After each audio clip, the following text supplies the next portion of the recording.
हनुमान जी के बल से रावण हुआ पराजित, किसी और के वश में नहीं था ऐसा करना। चलिए जानते हैं इस वीडियो के माध्यम से। नमस्कार दोस्तों, स्वागत है आपका हमारे YouTube चैनल कर्मा में। दोस्तों, शिव पुराण के अनुसार त्रेतायुग में भगवान श्री राम की सहायता करने और दुष्टों का नाश करने के लिए भगवान शिव ने वानर जाति में हनुमान के रूप में अवतार लिया था।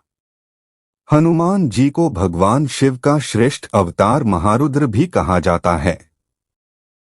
जब भी श्री राम लक्ष्मण पर कोई संकट आया, हनुमान जी ने उसे अपनी बुद्धि और पराक्रम से दूर कर दिया। वाल्मीकि रामायण के उत्तरकांड में स्वयं भगवान श्री राम ने अगस्त्य मुनि से कहा है कि हनुमान के पराक्रम से ही उन्होंने रावण पर विजय प्राप्त की है।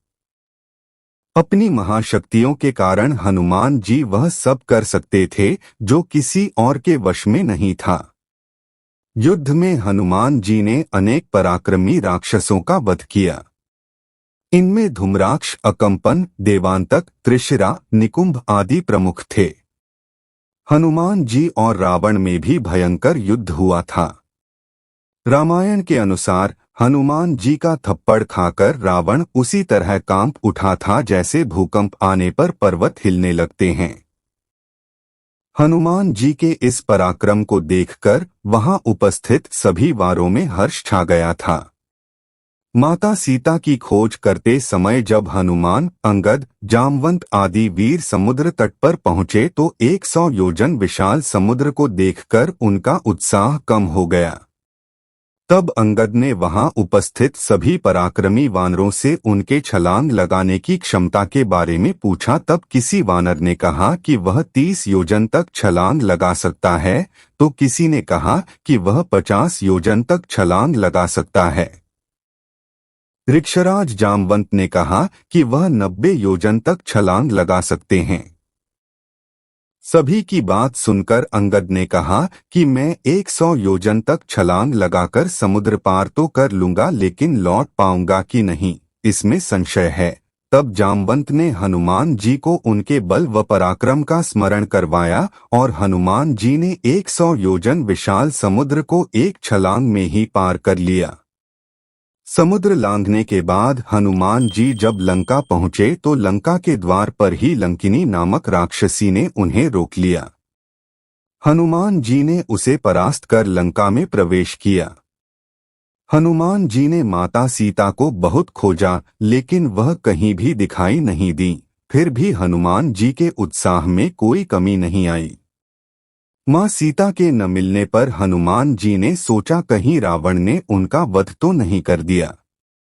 यह सोचकर उन्हें बहुत दुख हुआ, लेकिन इसके बाद भी वे लंका के अन्य स्थानों पर माता सीता की खोज करने लगे। अशोक वाटिका में जब हनुमान जी ने माता सीता को देखा तो वह अति प्रसन्न हुए। इस प्रकार हनुमान जी ने यह कठिन काम भी बहुत ही सहजता से कर दिया।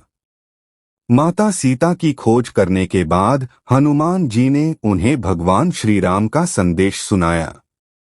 इसके बाद हनुमान जी ने अशोक वाटिका को तहस-नहस कर दिया। ऐसा हनुमान जी ने इसलिए किया ताकि वह शत्रु की शक्ति का अंदाजा लगा सकें।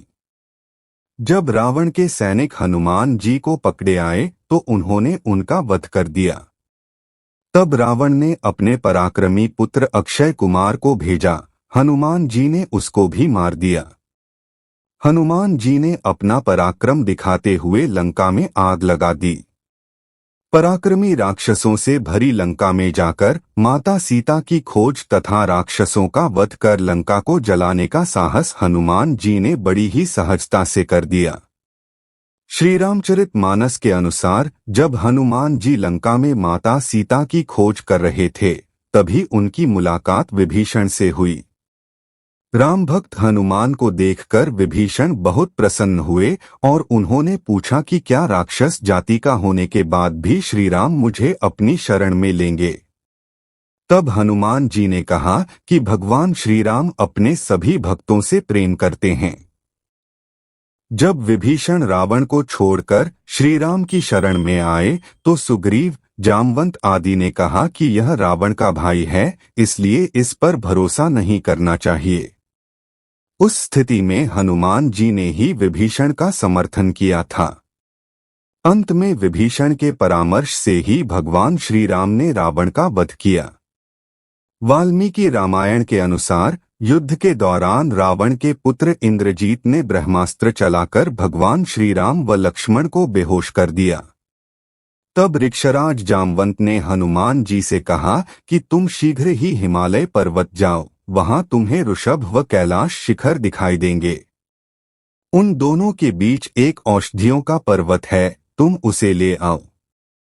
जामवंत जी के कहने पर हनुमान जी तुरंत उस पर्वत को लेने उड़ गए।